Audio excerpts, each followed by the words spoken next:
So hello everyone, welcome to Swastik beginners classes. आज हम पढ़ेंगे धोती टेक्निक का लास्ट प्रैक्टिस, जिसको हम मूल शोधन कहते हैं। ठीक है, तो मूल शोधन क्या होता है? मूल शोधन होता है एनल क्लेंजिंग। ठीक है, एनल को क्लीन करना ही मूल शोधन होता है। ठीक है, तो ये लास्ट प्रैक्टिस है। ठीक है, हमारी धोती टेक्निक का इसका लिटरल मीनिंग क्या होता है कि रूट ऑफ द बॉडी को क्लीन करना। ठीक है, अब रूट ऑफ द बॉडी क्या है? हमारी रेक्टम है। तो मूल शोधन का मतलब क्या होता है कि रेक्टम के एरिया को क्लीन करना ही मूल शोधन कहलाता है। ठीक है, ऐसा कहा जाता है कि as long as a root portion can not be clean अपान वायु बिकम्स क्रूअल और रूथलेस। ऐसा बोला जाता है कि जब तक जो रूट पोर्शन है हमारा वो क्लीन नहीं हुआ है, तो जो अपान वायु है वो क्रूअल और रूथलेस होता जाता है। ठीक है, अब अपान वायु क्या होता है? अपान वायु से पहले हम कुछ चीज़ें पढ़ेंगे। ठीक है, अपान वायु किस चीज़ के अंदर आता है? तो अपान वायु, ठीक है, हमारे पंच प्राण वायु होते हैं। पंच प्राण मतलब कि 5 प्राण वायु, मतलब कि एनर्जी फ्लो, 5 एनर्जी फ्लोज होती है हमारे बॉडी में। ठीक है, तो उसे पंच प्राण वायु कहते हैं। तो पंच प्राण वायु में सबसे पहला है प्राण, फिर दूसरा है अपान, ठीक है, जो कि हमारा इसमें आ जाता है मूल शोधन में। तीसरा है समान, चौथा है उड़ान और पांचवा है व्यान। तो मैं ऐसे थोड़ा बहुत बता देती हूँ। प्राण का मतलब होता है कि प्राण जो होता है वो हमारा कहाँ पे सिचुएटेड होता है? हमारे थ्रोट और डायफ्राम के बीच में। तो थ्रोट और डायफ्राम के बीच में जितने भी हमारे ऑर्गन्स आएंगे वो प्राण के लिए, मतलब प्राण उन उन ऑर्गन्स को मेंटेन रखेगा और हेल्दी रखेगा। ठीक है, देन दूसरा आता है अपान वायु। अपान वायु जो है ये सेकंड प्रैक्टिस है। ठीक है, सेकंड प्राण है जो कि डाउनवर्ड फ्लोइंग होता है। ये अपवर्ड फ्लोइंग होता है, ये डाउनवर्ड फ्लोइंग होता है। ठीक है, तो ये किस किस को स्टिमुलेट करता है? पेरिनियम रीजन को। ठीक है, सॉरी, तो ये किस चीज़ को स्टिमुलेट करता है? हमारे पेल्विक रीजन को। पेल्विक रीजन में कहाँ पे? नेवल से लेके पेरिनियम रीजन तक, मतलब कि इन दोनों के बीच में जितने भी हमारे ऑर्गन्स आएंगे वो उन सबको स्टिमुलेट करेगा।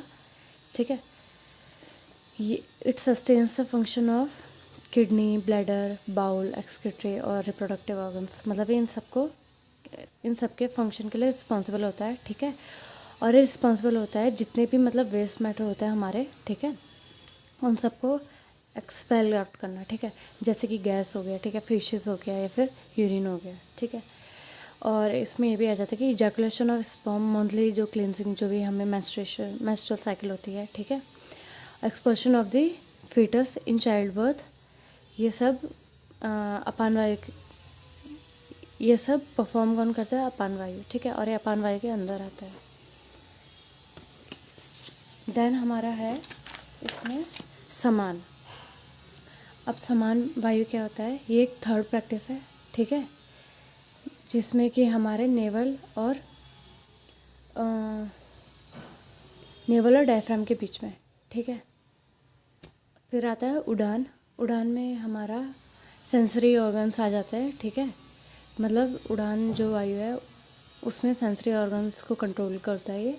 ठीक है, इसमें मूवमेंट्स ऑफ, मतलब जैसे कि लेग हो गया, आर्म्स हो गए, नेक हो गया, एक्टिविटी हो गया ब्रेन का, मतलब उसमें सारी चीज़ें आती है। ठीक है, फिर लास्ट आता है व्यान। व्यान जो है ये फिफ्थ प्रैक्टिस है। ठीक है, तो व्यान व्यान का मतलब ये पूरी बॉडी में फ्लो करेगा। ठीक है, और ये मतलब पूरी सारी जितनी भी नाड़ियाँ हैं हमारी, व्यान जो फिफ्थ है वो है व्यान। ठीक है, व्यान जो होता है ये हमारी पूरी बॉडी में फ्लो करता है, एवरी नाड़ी ऑफ द बॉडी। ठीक है, व्यान जो है वो रिजर्व एनर्जी है। ठीक है, अगर डेफिशिएंसी हो गई किसी भी दूसरे प्राणास में, ठीक है, तो व्यान जो होता है वो मतलब रश, मतलब वो उनको मतलब हेल्प करने के लिए जाता है उसके। ठीक है, इसमें बस यही है। देन उसके बाद हमारा प्रिपरेशन आ जाता है। अब हम इसकी प्रिपरेशन कैसे करें? Preparation according to the tradition turmeric root का यूज़ करते हैं हम। ठीक है, मूल शोधन के लिए, क्योंकि टर्मरिक के पास बहुत सारे हीलिंग बेनिफिट्स होते हैं, जैसे कि इन्फेक्शन को कंट्रोल करता है। ठीक है, ब्लड को प्योरीफाई करता है ये, और ये एज एन एंटीसेप्टिक यूज़ किया जाता है, ठीक है। सॉफ्ट टर्मरिक स्टेम का यूज़ करते हैं हम, ठीक है, या फिर मिडल फिंगर का यूज़ करते हैं हम इस प्रैक्टिस में, ठीक है। तो टर्मरिक रूट का हम सेम डायमेंशन लेते हैं, मतलब कि वो इक्वली होना चाहिए, ठीक है। कहीं से मोटा कहीं से पतला ऐसे नहीं होना चाहिए। और ये आपके जो मतलब मिडल फिंगर है उससे ज़्यादा बड़ी नहीं होनी चाहिए, मतलब जितनी मिडल फिंगर है उतनी ही बड़ी होनी चाहिए, ठीक है। Soft turmeric root should be clean properly. अब जो सॉफ्ट टर्मरिक रूट है, ठीक है, उसको हम प्रॉपरली क्लीन कर देंगे। देन उसके बाद जो आउटर लेयर होगा उसको पील ऑफ कर देंगे, जिसकी वजह से जो जूस होगा वो ड्रिप होने लग जाए, मतलब इतना अच्छे से पील करना है, ठीक है। देन इसके टेक्निक्स क्या क्या है कि हमें स्क्वेटिंग पोजीशन में बैठना है। स्क्वेटिंग पोजीशन में क्यों बैठना है? क्योंकि ये हमारे एनस को ओपन करता है, ठीक है, और ये हमारे स्टमक में भी प्रेशर डालता है, जिसकी वजह से हमारा जो फिशेस है वो डाउनवर्ड मूव करता है, ठीक है। तो स्क्वेटिंग पोजीशन में बैठने के बाद हमें जेंटली हम टर्मरिक जो स्टेम है उसको इंसर्ट करना है, ठीक है, एनस में। फिर उसके बाद हमें 2 से 3 मिनट के लिए इसे एनस के अंदर ही रखना है। देन उसके बाद जो भी जूस होगा ना टर्मरिक स्टेम का, वो एनस के अंदर स्प्रेड आउट हो जाएगा, ठीक है, और रेक्टम के अंदर भी। तो जो टर्मरिक होता है ना वो टॉक्सिन्स को एब्जॉर्व करता है, ठीक है। तो जितने भी टॉक्सिक या फिर वेस्ट है बॉडी का, वो स्टेम के टूवर्ड्स मतलब पुल हो जाएगा, मतलब वो सारे जितने भी टॉक्सिन्स है उस सबको खींच देगा अपनी ओर। तो 2 से 3 मिनट के बाद हमें स्टेम को मतलब रिमूव कर देना है। देन उसके बाद उसे डिस्पोज ऑफ कर देना है। देन उसके बाद अगर टर्मरिक रूट अवेलेबल नहीं है तो हमें मिडिल फिंगर का यूज़ करना है, ठीक है। और हमें मतलब श्योरली मतलब ये करना है कि जो नेल है वो ट्रिम रहे, वेल ट्रिम रहे, एकदम शॉर्ट, ठीक है। ट्रेडिशनली जब भी अगर हम पे मतलब टर्मरिक रूट प्रेजेंट नहीं होता है और हम मिडिल फिंगर का यूज़ करें तो उसमें मतलब घी या फिर बटर, काऊ के मिल्क का घी या बटर का यूज़ करते हैं हम, ठीक है। कैसे? उसे मिडिल फिंगर पे लगाते हैं, देन उसके बाद इंसर्ट करते हैं हम 4 सेंटीमीटर अपने फिंगर को एनस पे। फिर उसके बाद हम क्लॉकवाइज और एंटी क्लॉकवाइज रोटेट करते हैं, ठीक है, जिससे कि घी मतलब पूरा अप्लाई हो जाए हमारे एनस पे, ठीक है। फिर उसके बाद थोड़ी देर बाद फिंगर को रिमूव करना है, फिर उसके बाद प्रॉपरली वॉश करना है, ठीक है। फिर उसके बाद दोबारा फिर घी अप्लाई करना है, देन उसके बाद एक और बार हमें अपने फिंगर को इंसर्ट करना है, देन उसके बाद रोटेट करना है जैसे कि हमने पहले किया था। फिर उसके बाद इस प्रोसेस को सर्वल टाइम्स हमें रिपीट करना है। फिर उसके बाद इसमें एक और ये भी पॉइंट है कि हमें मतलब 2 से 3 मिनट ही इसको वैसे प्रैक्टिस करना चाहिए, लेकिन अगर आप चाहते हैं तो आप कर सकते हैं मतलब इस चीज़ को प्रैक्टिस। देन इसके प्रिकॉशंस क्या क्या है कि फिंगर नेल को ट्रिम करना है प्रॉपरली।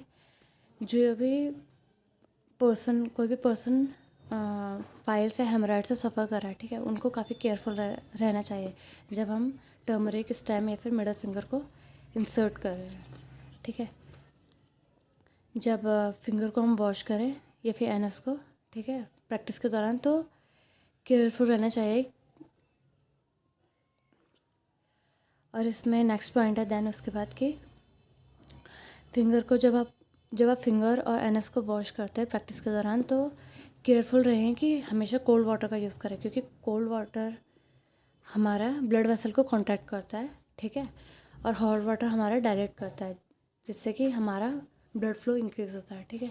तो मूल शोधन को करने की टाइम ऑफ प्रैक्टिस और फ्रिक्वेंसी क्या है कि कोई भी पर्सन है अगर वो कॉन्स्टिपेशन से सफ़र कर रहा है, ठीक है, तो उसे मॉर्निंग में सबसे पहले इस प्रैक्टिस को करना चाहिए, ठीक है।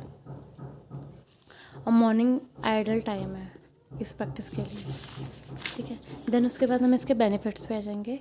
इसके बेनिफिट्स है कि ये ब्लड फ्लो को बढ़ाता है, ठीक है, और फ्लो ऑफ एनर्जी को बढ़ाता है, ठीक है, नाड़ी से फ्लो ऑफ एनर्जी को इंक्रीज़ करता है, ठीक है।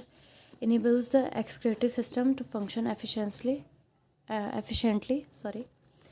देन उसके बाद है कि हार्डन जो फिशेस होते हैं उनको एक्सपेल आउट करता है, कॉन्स्टिपेशन में बेनिफिशियल है, और पायल्स और हेमोरॉइड्स में भी बेनिफिशियल है। तो आज के लिए इतना ही। नेक्स्ट टॉपिक में हमारा धोते के बाद आता है नीति धोती। देन आज के लिए इतना ही काफ़ी है। देन आज के लिए इतना ही। मूल शोधन आपका कंप्लीट हो चुका है। नेक्स्ट वीडियो में हम पढ़ेंगे नॉली के बारे में, ठीक है। तो थैंक यू सो मच। अगर आपको वीडियो अच्छी लगी हो तो लाइक करें, शेयर करें, सब्सक्राइब करें। Bye bye.